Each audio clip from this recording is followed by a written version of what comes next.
very much, everybody. Thank you. Going to go down as one of the great prime ministers you watch. Thank you.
Back up.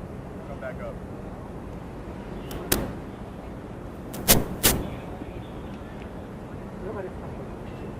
Stand clear of Ace 2. Ace 2 is going down the hangway. Run Ace 2, run Ace 2.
Alright guys, you come with me.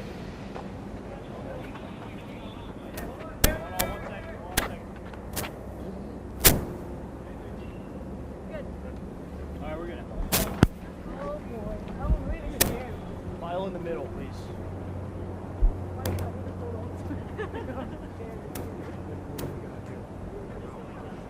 Come here, Mark. Come here. Going down the elevator to where our marks are. File in the middle, guys. File in the middle. 中入りください。結構早いので。下がります。これがエレベーターです。さっきのところ降りますんで、はい。で、ガンってなりますんで。まあ安全なんですけど、ちょっと気をつけてください。I don't know that any of you have your sea legs, so I'm a little concerned. ちょっと足がぐるぐるする可能性がありますので、気をつけてください。そうです。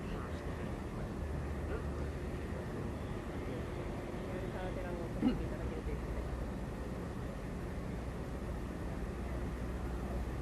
get power, sir. You want us to go walk?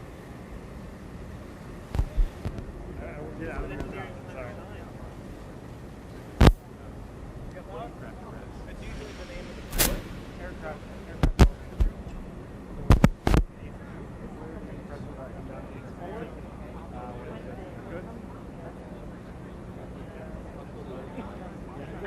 Stand clear of elevator number 2. Elevator number 2 is going down to the base. Now one clear. Run Ace 2, run Ace 2.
If I can dream of a better land where all my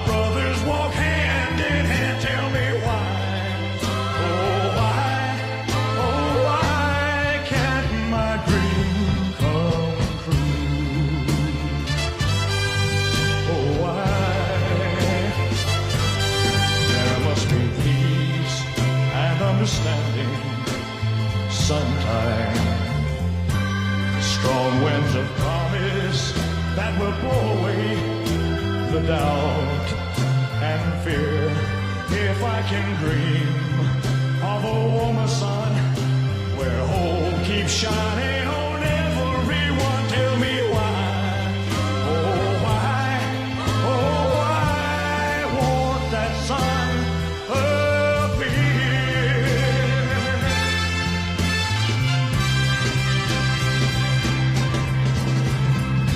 We're lost in a cloud with too much rain. We're trapped in a world that's troubled with pain.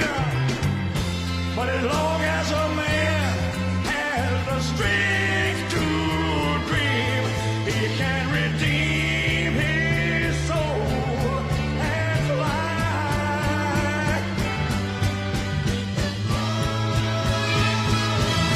Deep in my heart, there's a trembling question. Still I am sure that the answer's gonna come somehow. Out there in the dark, there's a beckoning candle, yeah. And while I can think, while I can talk, while I can stand, while I can walk, while I can dream, oh, please let my dream come true.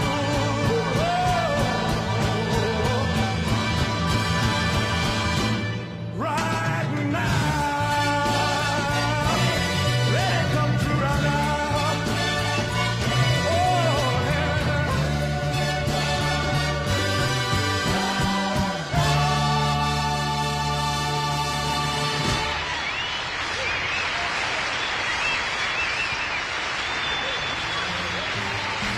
Thank you.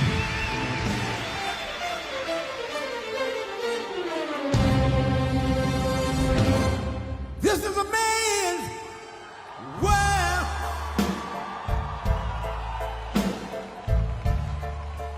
This is a man's world.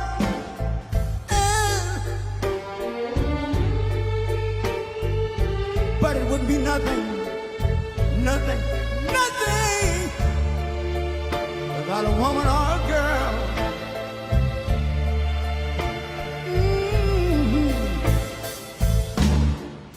You see, man made the car to take us over the road. Man made the train, carry the heavy load. Man made the electric lights to take us out of the dark. And man made the boat for the water.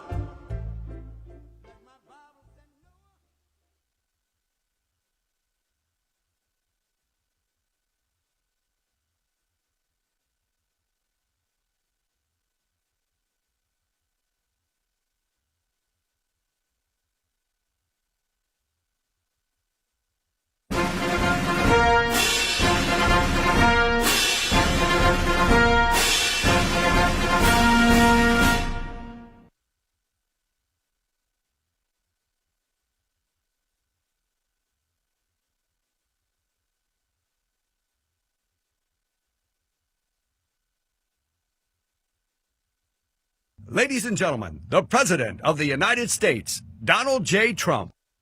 'Cause the flag still stands for freedom, and they can't take that away. And I'm proud to be an American, where at least I know I'm free. And I won't forget the men who died, who gave that right to me. And I gladly stand up next to you and defend her still today. 'Cause there ain't no doubt I love this land. God bless the USA.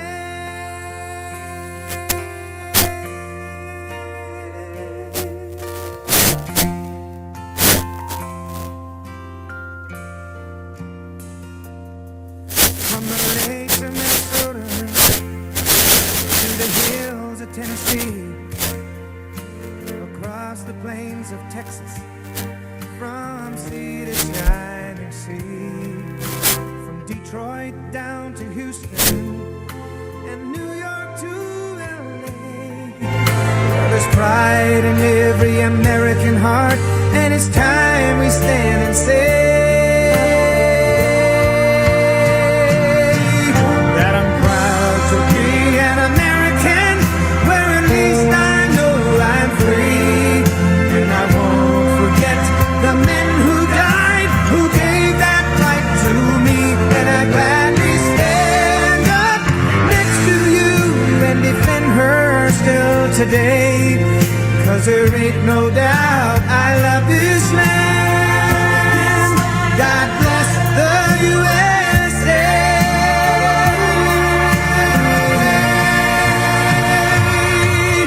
And I'm proud to be an American, where at least I know I'm free. And I won't forget the men who died, who gave that right to me. And I gladly stand up next to you and defend her still today, 'cause there ain't no doubt I love this land. God bless the USA.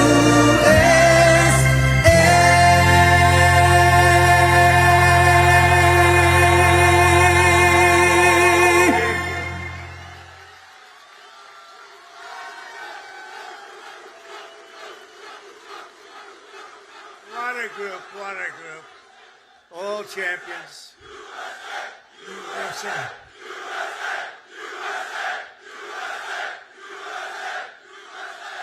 Well, thank you very much. A big hello. This is a special group of patriots, champions, winners. You are winners. Oh, I'd love to have your job. I'd love to have your job. And a very special hello to the greatest sailors anywhere on the seas, the incredible men and women of the United States Navy. Very special people. Thank you very much. It's a great honor. Great honor to be here. But I'm thrilled to be here among thousands of proud American patriots aboard the 100,000 tons, that's a lot of tonnage, forward deployed symbol of American might, power, and prestige, the legendary USS George Washington. This is some ship.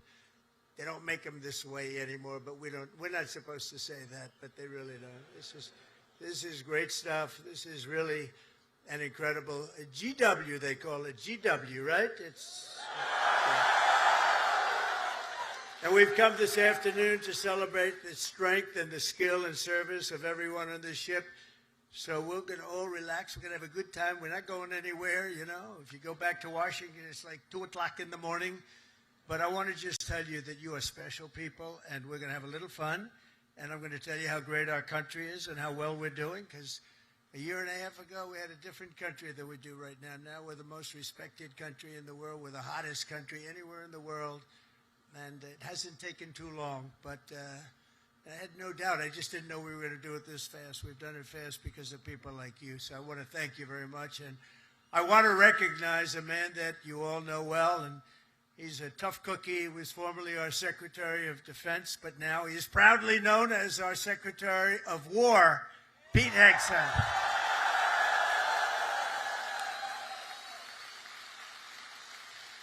And, you know, I don't say this. He gave up a hell of a job. They were going to pay him millions of dollars. They didn't want him to leave. That crazy fox, they didn't want him to leave. But he wanted, you know, every time I'd go on that show, all he wanted to talk about is the military. And I said, you know, if I ever do this, I'm going to bring this guy along with me. He knew more about it than anybody. He didn't want to be doing the other stuff. And he had a chance. He could have made so much money he wouldn't have known. He didn't want that. This is what you wanted, Pete. He's so happy now. Those drug ships aren't coming in anymore. We can't find a ship. There's no ships coming in with drugs, you know. It's like he's been incredible. So thank you very much, Pete. You gave up a lot. We appreciate it. Thank you. And unlike past administrations, we will not be politically correct. You don't mind that, do you? When it comes to defending the United States, we're no longer politically correct. We're going to defend our country any way we have to, and that's usually not the politically correct way. From now on, if we're in a war, we're going to win the war. We're going to win it like nobody ever before. You know, we'd go in, we'd blast the hell out of countries. Shouldn't have gone in. By the way, if you don't go in, that's even better. We don't have to go in, peace through strength. But, you know, we'd go in, we'd win, and then we'd leave. They used to say, to the victor belong the spoils. Well, we'd be the victor, then we'd leave, because we had people that didn't know what the hell they were doing. But we're also very honored to be joined by hundreds of our incredible Japanese partners, and they are incredible. Thank you very much. Thank you.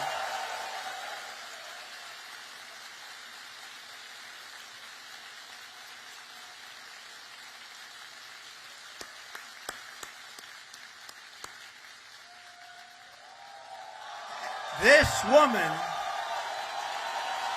that's right. This woman is a winner. So, you know, we've become very close friends all of a sudden because their stock market today and our stock market today hit an all-time high. That means we're doing something right. But the cherished alliance between the United States and Japan is one of the most remarkable relationships in the entire world. Really, there's never been anything like it. Born out of the ashes of a terrible war, our bond has grown over 8 decades into the beautiful friendship that we have. It's a foundation of peace and security in the Pacific. You see it? So on behalf of all American sailors stationed in this beautiful country, let's hear it for our allies and the Japanese self-defense forces and all of the Japanese people that we love and respect. And I have such respect for Japan and the country. And now I have a really great respect for the new and incredible Prime Minister. And I have to say this, the first female Prime Minister in the history of Japan. Madam Prime Minister, please say a few words. Thank you, Mr. President, and thank you all.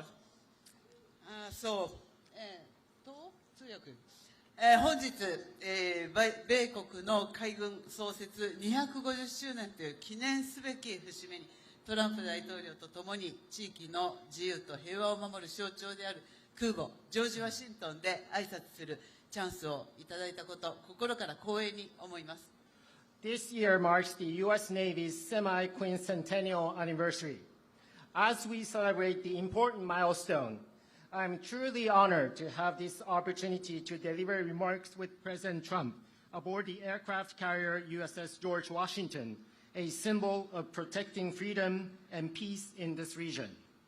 でまず何よりも日夜、我が国と地域の平和と安全のために尽力してくださっている自衛隊員、そして在日米軍の、軍隊の皆さん、軍人の皆様に心から敬意と感謝を捧げます。First and foremost, I would like to express my deep respect and sincere gratitude to all the men and women in uniform from Japan's Self-Defense Forces and the U.S. Forces Japan for your dedication and commitment to safeguard peace and security of our nation and the region day and night. 6年前に、ありがとう、Thank you.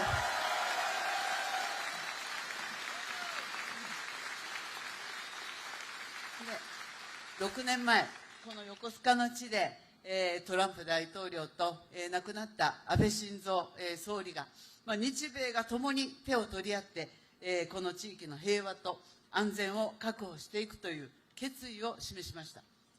6 years ago, at this same place here in Yokosuka City, the late Prime Minister Shinzo Abe and President Trump stood side by side and demonstrated their resolve that Japan and the United States would join hands to ensure peace and security in this region.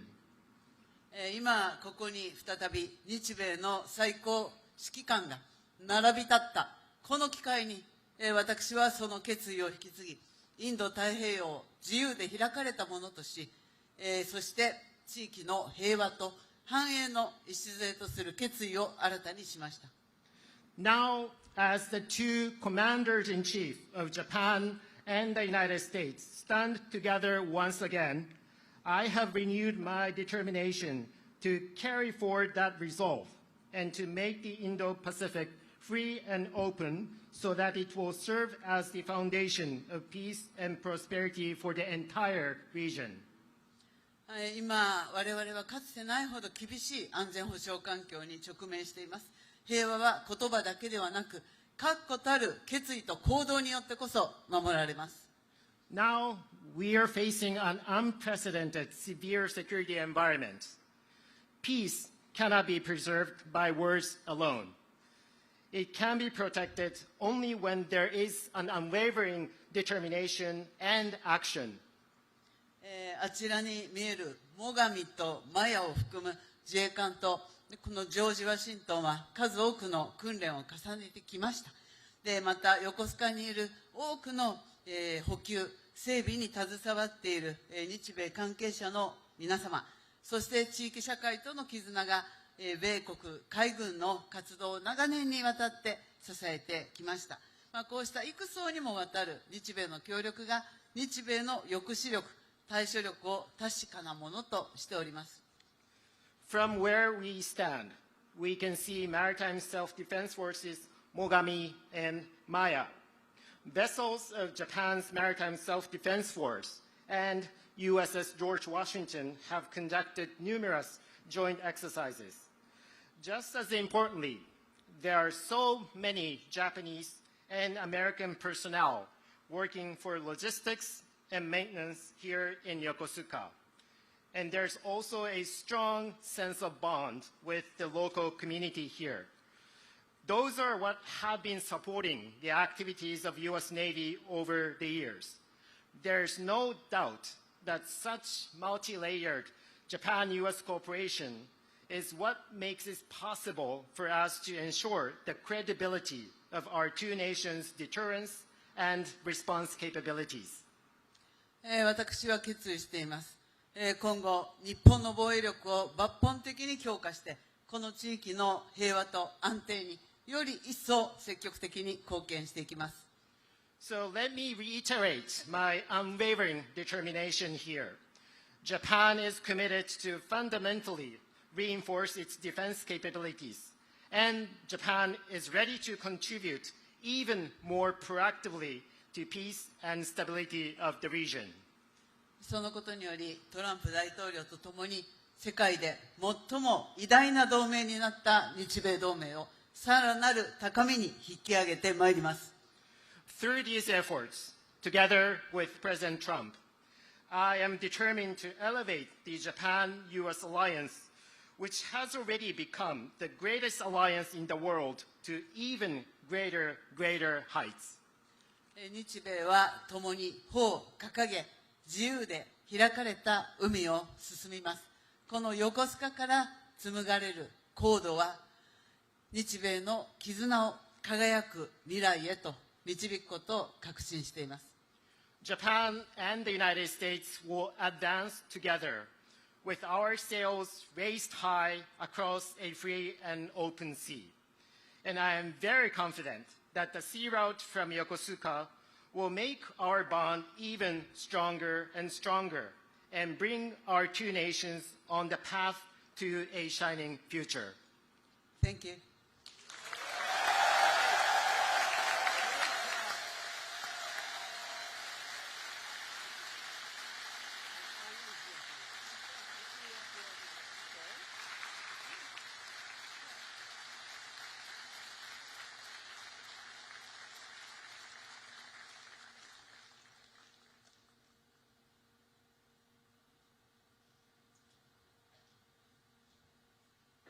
Beautiful. Thank you very much.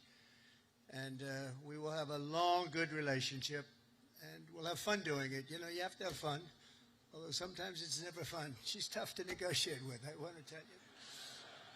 But I'm delighted to report that I've just approved the first batch of missiles. You saw a couple of them coming down with me. I hugged them. We need them. They're the best in the world. Nobody has them like we have them. They all want our missiles. That's the problem. Everybody wants them. But it's the first batch of missiles to be delivered to the Japanese self-defense forces for Japan's F-35s. and they're coming this week, so they're ahead of schedule. So I just want to tell Madam Prime Minister, they've been waiting for those missiles, and we got them here right away as soon as I heard about it. I want to thank former Senator, a great gentleman, by the way. He was so popular, but I took him out, and I made him Secretary of State. I think he was born for it. Marco Rubio, thank you very much, Marco. Where are you, Marco? Great job. Great job. He was born for it. Ambassador George Glass, thank you very much, George. Good job you're doing. Thank you. And many of our outstanding uniform leaders with us today, including the head of the Indo-Pacific Command, Admiral Samuel Paparo. Where is Samuel? Oh, hello. Good, but these are good-looking people. You could make a movie with these guys. They're like Central Cat. Look at this group of people. Commander of the U.S. Forces, Japan, General Stephen Jost. Thank you, Stephen. Thank you very much. The commander of the 7th... Oh, that's a big deal. I think, do you want to switch jobs for 1 week? Only for 1 week, all right. 7th Fleet, big stuff. Vice Admiral Fred Kacher. Fred, thank you very much. That's great. And the commander of Carrier Strike Group 5, Rear Admiral Eric Pappy Andoze. Hello, Pappy. That's great. Good. Thank you very much. And, of course, we can't forget about your command triad aboard the George Washington. There's nothing like this one. This is a beauty, and I hear your commanding officer is a big Alabama football fan. You know, I love Alabama. I love Alabama. Captain Timothy Waits, and let me just say, roll tide. You know, I love Alabama. Roll tide. Where's Timothy? Where's Timothy? That was a hell of a game this week. I don't know how the hell you pulled that one out. That was, if you didn't win, I wouldn't have mentioned it. I would have just introduced you. I wouldn't have. But you came back from oblivion. Isn't it nice coming back? You know, coming back is good. Thanks as well to your XO, Captain Patrick Blind. Patrick, where is he, Patrick? Patrick, thank you. Highly respected person. All of these people are the best. Look at them. I mean, you look at them. They could have any job they wanted. They could walk down to Wall Street, make a fortune. They wouldn't do that. They like what they're doing, and nobody does it better, as well as really one of the most important people on the ship. Have you ever heard of Command Master Chief Tony Roberts? Have you ever heard of him?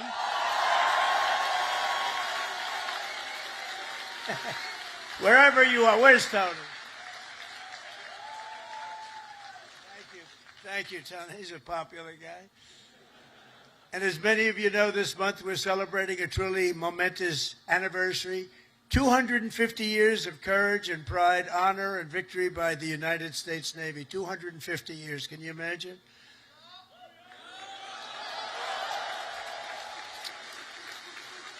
And 3 weeks ago, Melania and I flew to Naval Station Norfolk. I think many of you probably know that, and witnessed an unforgettable display of pure American dominance at sea. It was incredible to watch. They gave us some play. Then I said, slow it down, costs a lot of money. Let's save it. You know, let's relax a little bit. They gave us some great display, from the thunderous roar of the guided missile destroyers, never saw anything like it, to the spectacular sight of nuclear submarines all over the place, to the unstoppable force of another great American aircraft carrier. One thing was clear, that no enemy will ever even dream of threatening America's Navy. There's no Navy even close, not even close. You hear about some of them doing ships, but nobody can do what we do. Nobody has what we have. And we also have the best equipment that rides along in those ships. You see that. Nobody makes equipment like we do. Nobody makes the ammunition, the weapons, the missiles, the planes, none of it. And if they do, the American sailor stands ready to crush them and sink them and wreck them and blast them into oblivion, right? We have to.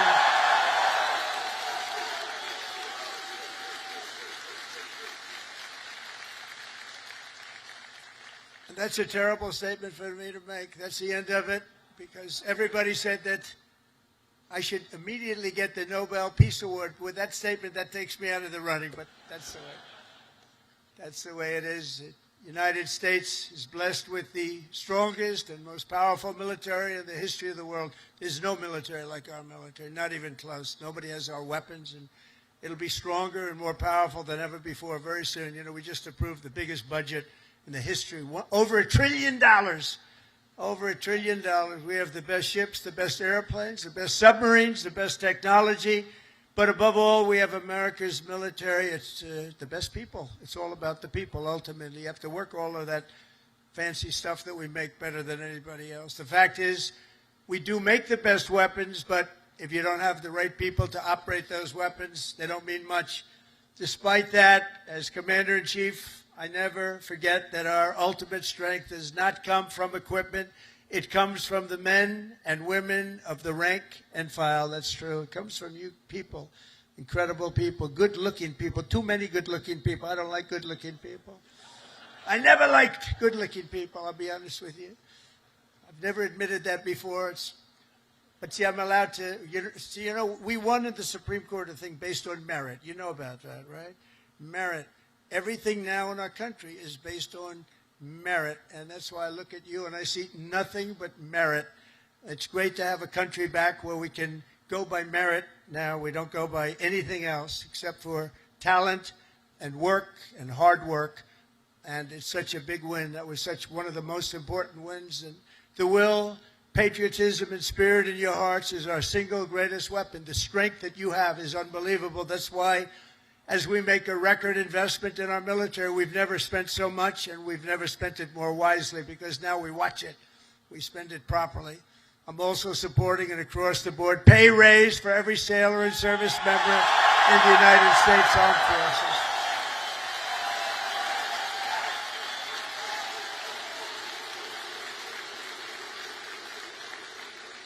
Now, if you don't want it, you want to give back to your country, just let us know. We won't give it to you. Is there anybody in that category? Huh? But now, all we really have to do is get the Democrats to approve it. But they'll come along. They always do, you know. They always do. And because I heard that the sailors on the George Washington took a hit to your family separation pay, you know what I'm talking about, right? You took a little hit to be here, right? By returning to the port, you returned early for this event. I am delighted to announce that as your sort of boss, I don't feel like your boss, but I guess I am. At least you'll be happy about this one. At my direction, we're going to make sure that you receive the full amount that you were owed for the deployment. And we're not going to deduct anything because you came in to listen to your commander. I'd like to be an admiral. I always wanted to be an admiral, to be honest. Don't tell the other people that I love so much. You know, they sit around the table, they have all those beautiful stars and stripes, but I'll tell you what I love. I will always love the admirals. I love those uniforms. And I look at these guys. I don't think I would have done very well if I had to compete with these people. They're too good. But I always felt that the Navy is a very special group of people, and I see it when I see you. I see it over the past 11 months. The spirit of our military has been soaring like never before. You know that. The spirit of our country has been soaring. After years of recruiting shortages, and we had bad ones. It was embarrassing, frankly. During my campaign, before the election, November 5th, after that, it all changed. After we won, it all changed. And now we have waiting lists with record numbers trying to join the U.S. Navy and all of the armed forces. We have literal waiting lists, and I'm pleased to report that 2025 was the Navy's single best recruiting year in many generations. That's pretty good, isn't it?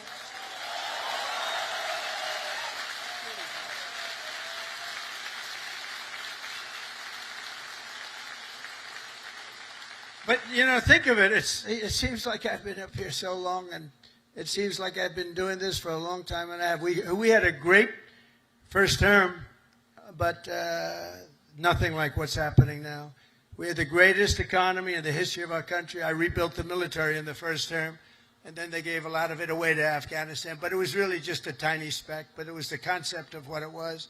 But we rebuilt the military, and we did so many things in the first term, but we're blowing it away right now. But think of it, just 1 year ago, I was in the middle of a campaign. Can you believe that? It doesn't feel that way. I said, you know, you're right. It's not November 5th yet. We have another week or so to go. I was campaigning 1 year ago, and look at all the things that we've done since this unbelievable day, November 5th. That's when it all changed. When we won on November 5th, it all changed, and we went from a country that wasn't respected and a lot of people that had no spirit. That includes joining the police, the fire departments. They didn't want to join. After that, they started joining, and it seems like 10 years ago, not less than a year. Think of it, less than a year ago, I was campaigning. You know, we won the second election by a lot, so we had to just prove it by winning the third by too big to rig, I called it. It was too big to rig. And it was an amazing victory. And thank goodness we won, because we were in big trouble. We were in big, big trouble. But the new recruits, every sailor aboard this ship has answered a sacred call of duty to cross any ocean, fight any battle, and defend America and its allies with unwavering resolve. As you know, the George Washington is the only aircraft carrier on Earth that is permanently stationed overseas. It's permanent. Now, if you'd like to take a trip back to America, hell, let's do it one time. Well, I'll join you. I'd love to join you. You know, when I landed on this, it doesn't feel like a ship. It's solid. This is a solid piece of stuff. These 4.5 acres of power and steel are the front line of American freedom in the Pacific. Every day you're taking risk to keep our country safe and to defend peace and security in this incredible part of the world, working with Japan, working with other nations. I just left Malaysia. We stopped a big war with, you know that, we stopped 8 wars. Can you imagine? In 8 months, I stopped 8 wars. Like, I stopped a war a month. Think of that. That's pretty good. But I just left Malaysia. Thank them, because they helped us very much with one of them, and actually for even a second. They're great people, and they send their regards. I spent a day there with the Prime Minister, and we had a good time. But you carry out your mission bravely. You carry it out brilliantly. And on behalf of all Americans, I just want to say, and I came over to say it loud and clear, thank you very much. Thank you. Thank you. Incredible people. You are incredible people.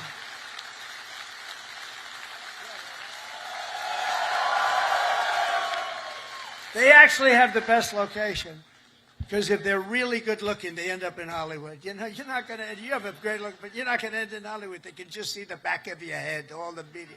Look at all the fake news back there. But 2 years ago, Naval Air Crewman 3rd Class James McCall was just a few months into his first fleet tour with the Golden Falcons helicopter squadron, when he and his crew were called on a search and rescue mission to find 3 missing Navy divers. Incredible, brave guys, the divers. But they were stranded at sea and right off the Japanese coast. They were exhausted and assuming they were going to die. They assumed they were going to die.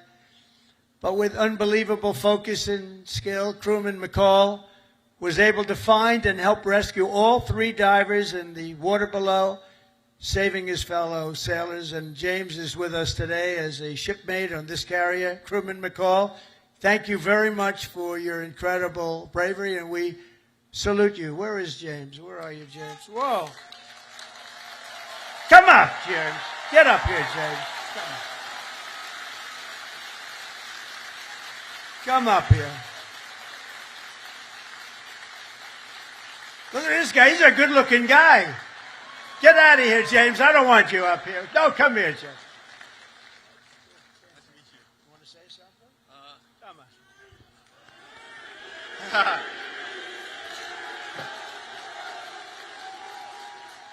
on.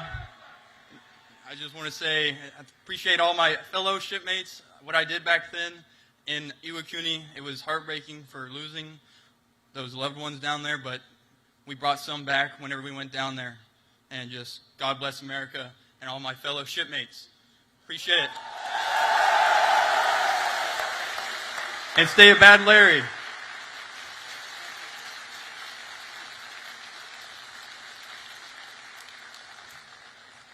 I was wondering, maybe he almost stayed up. He could have been up here for a while. You did that very well. He's going to be running for office next week. You watch.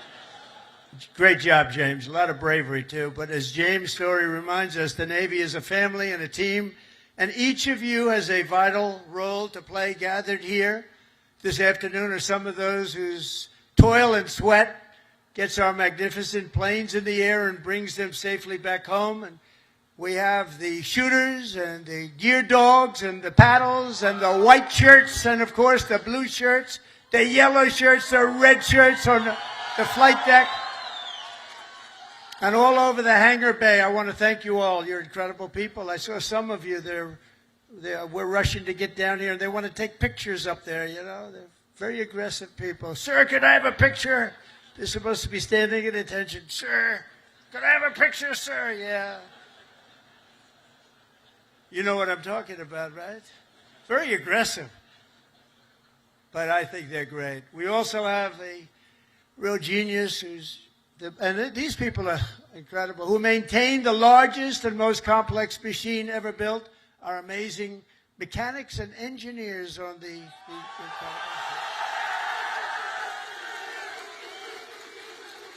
And I asked your captain, you know, I'm building aircraft, I'm building a lot of things, but I said, Captain, you got to tell me something.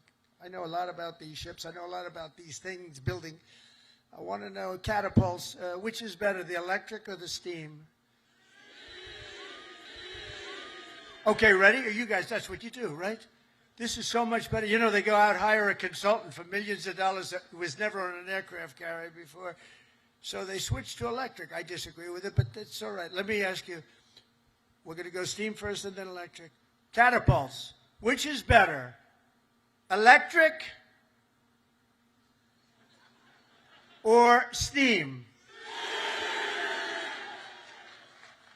I'm going to put it in order. Seriously. They're spending billions of dollars to build stupid electric. And the problem, when it breaks, you have to send up to MIT, get the most brilliant people in the world, fly them out. It's ridiculous. The steam, they said they can fix it with a hammer and a blowtorch. And it works just as well, if not better. And I love the sight of that beautiful steam pouring off that deck with the electric. You don't have that. So, you know, we did the Ford and electric, the cost overruns, everything else. But, you know, I hope it's going to be okay, but I like steam. We're going to go back to steam. They change just for the sake of changing. I said to the architect, have you ever designed a ship before? You know, he only did the biggest ship in the world, right, the Ford. But we're going to go back. Okay, now let me ask you the second question. Hydraulic for your elevators or magnets? You know, the new thing is magnets. So instead of using hydraulic, that you can be hit by lightning and it's fine. You take a little glass of water and you drop it on magnets. I don't know what's going to happen. So, you know, the elevators come up in the new carriers. I think I'm going to change it, by the way. They have magnets. Not every tractor has hydraulic. Every excavator, every excavating machine, if any kind, has hydraulic. But somebody decided to use magnets for your elevator. Maybe they're good. Which is better, hydraulic or magnets? What the hell is wrong with these people? Can I ask you, the top-ranking gentleman right here? Seriously, I'm putting out an order. I'm going to sign an executive order. When we build aircraft carriers, it's steam for the catapults, and it's hydraulic for the elevators. We'll never have a problem, okay? Do you agree? He agrees. Everybody agrees, but these people in Washington. All right. We're going to do that. I'm serious about it. It bothered me so much. I'd see the costs come in. They spend $900. This is not on my watch, so, you know, if it was on my watch, I would be very quiet about it. I wouldn't be talking about it. They spent $993 million on the catapults, trying to get them to work. And they had steam, which works so beautifully, and it has for 50 years, right? So we're going to go back. Seriously, fellas, I want to make that change. I'm going to do an executive order. I'm not going to let them continue to do this. They're trying to make it work. They're trying so hard, and they have something that's perfect. So we're going to go back on that and the magnets. Thank you very much. And, of course, we cannot forget the daredevils and the pilots of the famed carrier Air Wing 5, known as Team Badman. What the hell is that all about? Who are they? They're bad. The elite air units aboard this vessel are storage squadrons like the Royal Maces, the Diamondback, the Argonauts, the Chippies, the Titans, the Tiger Tails, the Shadowhawks, and the Saberhawks, all great, brave people. They're all incredible. You're all incredible people. Do you know, they say, and I love it, I love aviation. I actually had a brother who was a pilot. And see, Biden used to say he was a pilot. He was a pilot, he was a truck driver, whoever walked in, he wasn't a pilot. He wasn't much of a president either, to be honest with you. That I can tell you. That we all know. But they say the hardest thing to do is landing a plane on an aircraft carrier. You ever hear that? And great pilots can do everything. They're great pilots, but they can't do that. It's a very special talent. So the people that do that are in this room, you're a very small group of people. Tremendously talented pilots cannot do it for a lot of reasons. There are a lot of reasons. A lot of it's right up here. So I have great respect. The hardest thing you can do as a pilot is land. You know that this ship is so big. But when you're up there in the Pacific or the Atlantic and the waves are crashing and it's getting dark, or it is dark, which is even worse. Getting dark is better. But when you're up there, they say it looks like a little needle in the ocean. It's just a very little thing, and you're landing on top. So I have great respect when I see them land. 3 weeks ago they were landing and doing it beautifully. They had they're very, very talented people, and nobody embodies skill and nerve and swagger and the attitude like a U.S. naval aviator. So I have great respect for you all. Thank you very much. It's one of the reasons I'm here. That's why I'm here, not someone else. I didn't need this. I didn't need the whole damn job. I could have had I had such a beautiful life. But you know what? We're making America greater than ever before, and that's why I'm doing it. And we are doing numbers that nobody's ever seen, nobody ever even thought possible before. Think of it.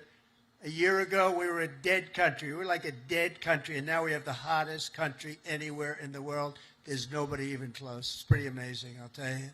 None of it would be possible. All of these things that we're doing, all of the respect that we have, it's really because of people like yourself and the armed forces generally. It's amazing the job that you all do.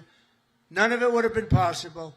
And all of those important missions in the Navy, the devoted members of the Food Service Division serving up to 14,000 meals every single day. How's the food? Good? They say it's good. Is it good? I hope it's good. It's probably my kind of food. I like that kind of food. But they don't get the credit they deserve. I want to just thank them very much and congratulate 14,000 meals. Let's also hear it for all the sailors holding the American flag high at Seafay, as well as the crews from the ferocious Desron 15. Desron 15.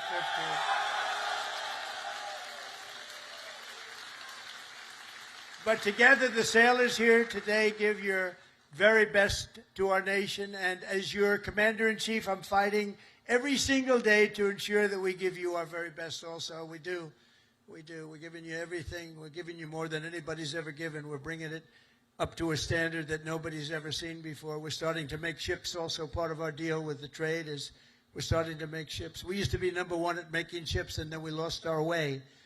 But now we're starting to make ships again, and we'll do it very soon. It's not going to take that long, but it's a process. It's not like making a bullet. It's not like it's a big, long process. We've got it going, though, I think, in the right direction. I think within a short period of time, the Philadelphia yards, as an example, is now owned by a group that's going to be making a lot of ships, a good group of people. And we're going to be working also with Japan on making ships. We're going to make a lot of ships again. We used to think of it, we were number one. And then over the years, they just lost their way. They started making other things. They stopped making ships. So we're going to be making ships again. We've more than, think of this, $17 trillion, trillion with a T, pouring into the United States of America from all over the world. And that's the biggest number in the history of any country. And by the time, and this is in 8 months, really. We're here 9, but this is in 8 months. Over $17 trillion. As an example, the last administration did less than $1 trillion in 4 years. We did more than 17 trillion in 8 months.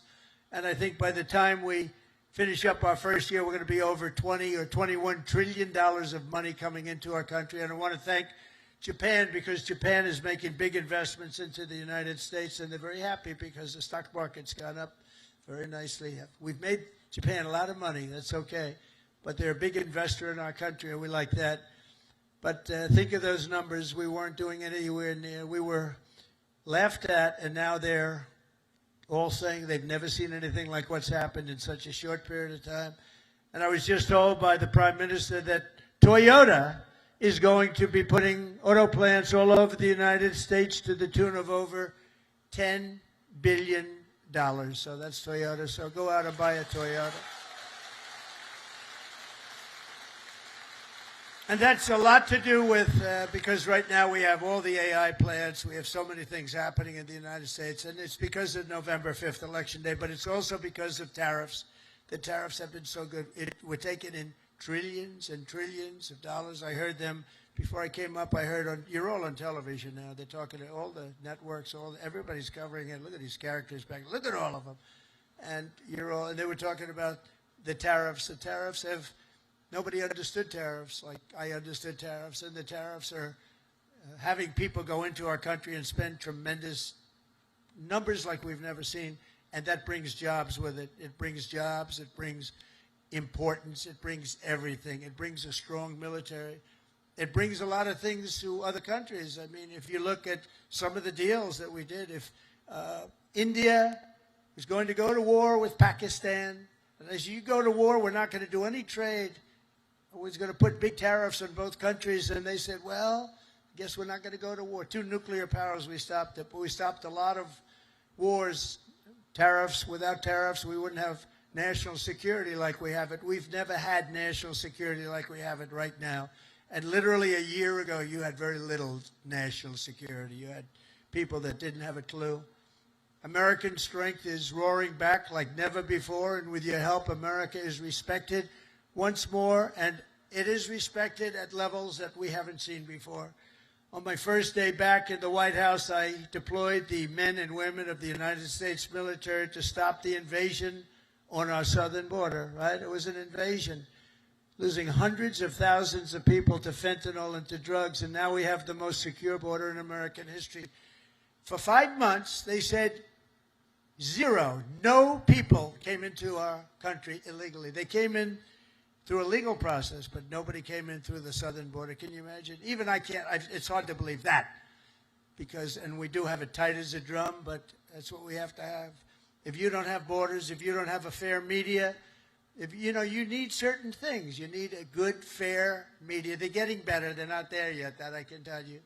But they're getting better. But you need borders. You got to have borders in a country, or you don't have a country. And now we have a border that the likes of which this country has never seen before, and people respect us for it. With the help of our war fighters, we're decimating the savage drug cartels that poison our people. 200,000 people, maybe more than that, died last year because of what came into our country. Through an open border policy where 25 million people poured into our country, totally unvetted, totally unchecked. They came from prisons. They came from mental institutions and insane asylums. They were drug dealers. They were bad people. 11,388 were murderers, half of which committed more than one murder. They let them into our country. We're getting them the hell out. We're getting them out. We're getting them out fast. Is that okay with you? Yes, right? I have no doubt. Got to get them out. Just an unforced era. And we're also straightening out our cities. You know, Washington, D.C., our beautiful capital, was a killing mess. People getting killed all the time. It was very high crime.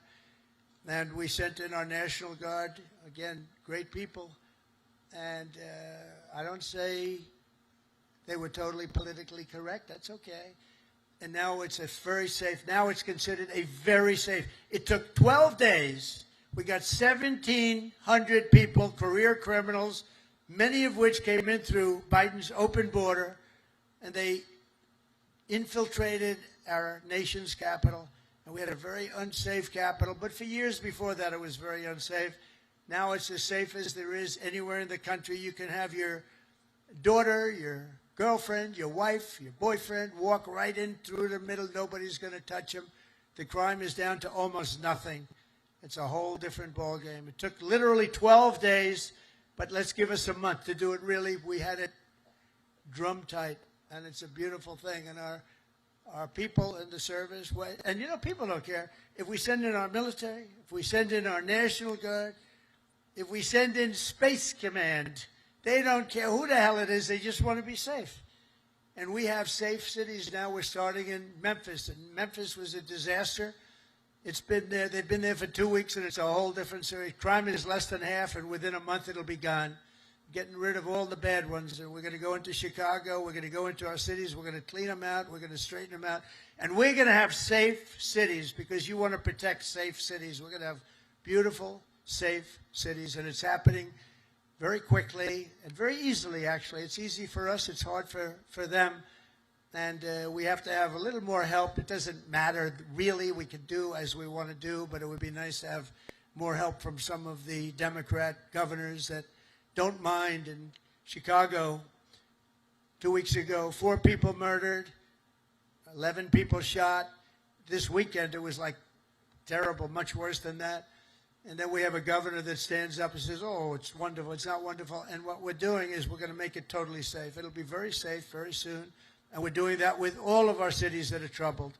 We have cities that are troubled. We can't have cities that are troubled. And we're sending in our National Guard. And if we need more than the National Guard, we'll send more than the National Guard because we're going to have safe cities. We're not going to have people killed in our cities.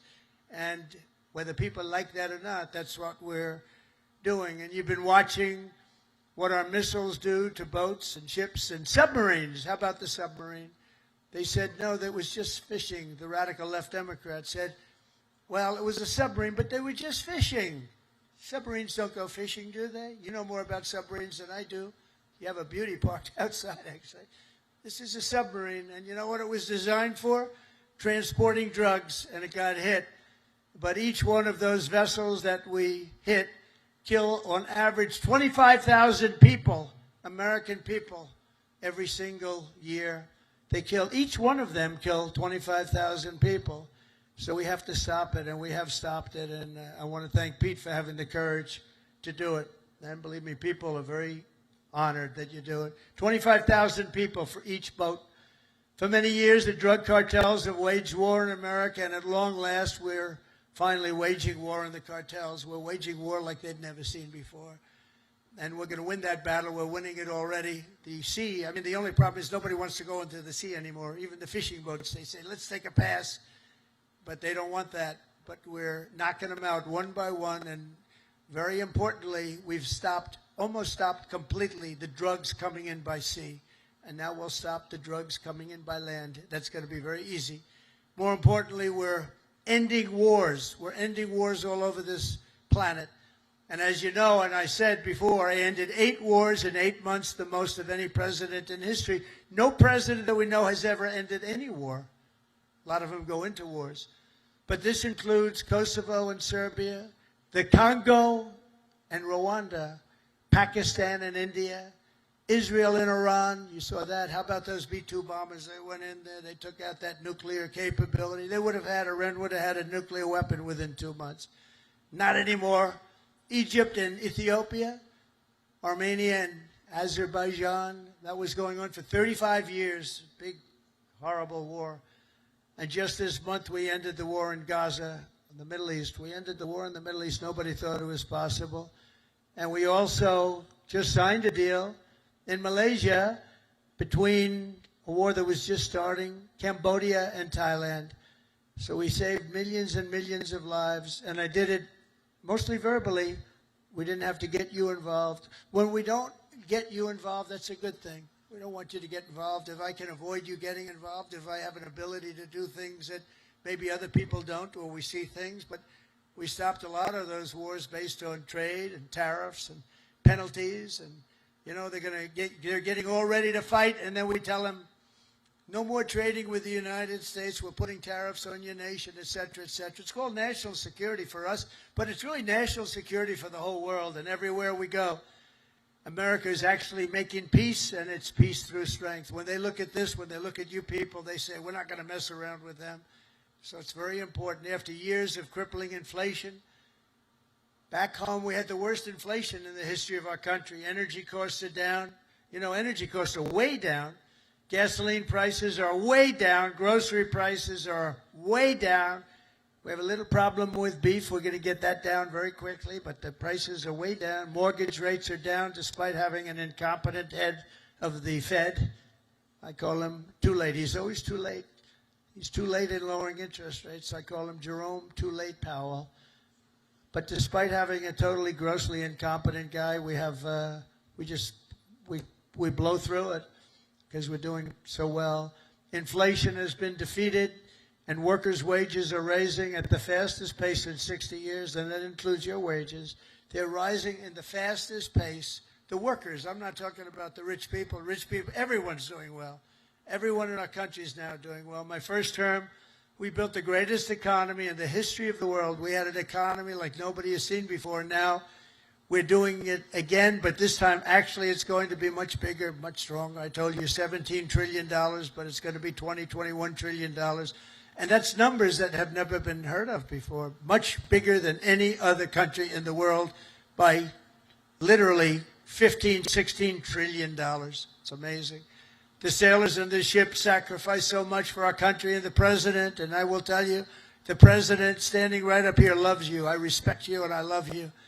And I'm giving everything I have to make sure that when you get home, you find an America that is safe and proud and sovereign and free. One service member who reminds us that we're working for you and for everybody and for our country is Chief Warrant Officer Will Hightower, who serves on the George Washington in the all-important DEC department. Do you know what the DEC department is? I have no idea. But they do. In April 2024, Will sailed away from Norfolk, leaving behind his wonderful wife, Megan, their precious 6-year-old daughter, and their 1-year-old son. In the past 12 months, he has only been home for 3 weeks total, 3 weeks. An enormous sacrifice, very tough on the family, but an experience everyone on the ship really knows very well. In February, Will's tour will come to an end, and he will finally be going home just in time for his daughter's birthday. So, Will, I want to thank you together with all of those people that go through the same thing. I want to really thank, where is Will? Is Will around here? Where is Will? Wow, look at him. It's a good-looking people here. That's great, Will. How does it feel? Good? That's great. Feels amazing. That's fantastic. That's fantastic. See, in the old days, I'd say, does your wife still love you? But I don't do that anymore, you know? Does your wife still love you? Yes. Do you still love your wife? Every day. That's good. Okay, that's good. So that's good. Great. Beautiful. Say hello to your daughter, right? And your wife. And just in conclusion, every sailor here today inherits a legacy of valor and grit and glory unmatched in the long history of mankind's voyage on the seas. It's a voyage like nobody's ever had like you have. For 2.5 centuries, America's Navy has preserved the vision of our first commander-in-chief, who gave this ship its storied name, its righteous soul, and its timeless motto, first in war, first in peace. Very famous phrase, George Washington. After 250 years, that is exactly what our country is today. It's first in war, first in peace, first in wealth, first in power, first in science, first in spirit, and first in freedom. And we went through 4 bad years, but now America will always be first again. If you have the right person up here, if you have somebody that understands a lot of different subjects, we're going to be bigger, better, stronger, and more important, really, frankly, to the world. Japan respects us. If you see what's going on all over the world, they're respecting us again. They respect us like never before. The treatment they gave me all over as I go around to different countries is great, but it's really a respect for me, but it's a bigger respect for our country. They respect our country again. They didn't respect our country just a few years ago. from Boston Harbor to Hampton Roads, and from Caribbean Sea to the Red Sea, from the Atlantic to the Pacific, and from the Persian Gulf to what is now known as the Gulf of America. Isn't it nice? They say it now routinely. I heard the news today. The Gulf of America, weather is wonderful. They don't say it with a smile. It's called the Gulf of America. How did that happen, right? And it took me, for many years I said, why is it called the Gulf of Mexico when we seem to have the shore? Well, we do. We have 92% of the shoreline. So I said, when we make it back, not if, when, too big to rig. We made it too big to rig. I said, get out and vote. Too big to rig. Make it that way. I said, I'm going to change it. And one of the first things I did is I changed it. Nobody could even fight it. They tried. We got sued all over the place. We won every suit. And it's now officially the Gulf of America. Isn't that nice? But our sailors have written honor, greatness, and triumph into the pages of history. What you're doing is incredible, and it's an incredible time for our country. On gun decks and flight decks and torpedo rooms and cockpits, the men and women of the Navy have poured out their blood and sweat and tears to defend the land of the free and the home of the brave. They've crossed icy channels, leapt from burning wreckage, stormed into frigid waters, soared into deadly skies, and laid down their lives to ensure the survival of liberty. Now, all of us here today carry on that noble mission, and no matter what challenge comes our way, no matter what danger we face, we hoist our great American flag very, very high. We race into the waves, and we rally to that immortal battle cry of the American sailor, damn the torpedoes, full speed ahead, right? Together with our incredible Japanese allies and all of our allies all over the world, we stand strong, we stand proud, we will stand taller than we've ever stood before, and we will be freer and braver and more brilliant than ever before. And we will fight, fight, fight, and we will win, win, win. And I want to thank everybody at the USS George Washington and the U.S. Forces Japan. God bless our military. God bless Japan. God bless the United States of America. And God bless our Navy. Thank you, everybody. Thank you. Thank you very much.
It's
to stay at the YMCA. It's fun to stay at the YMCA. They have everything like a Go to Times Square, take a picture of me with a Kodak.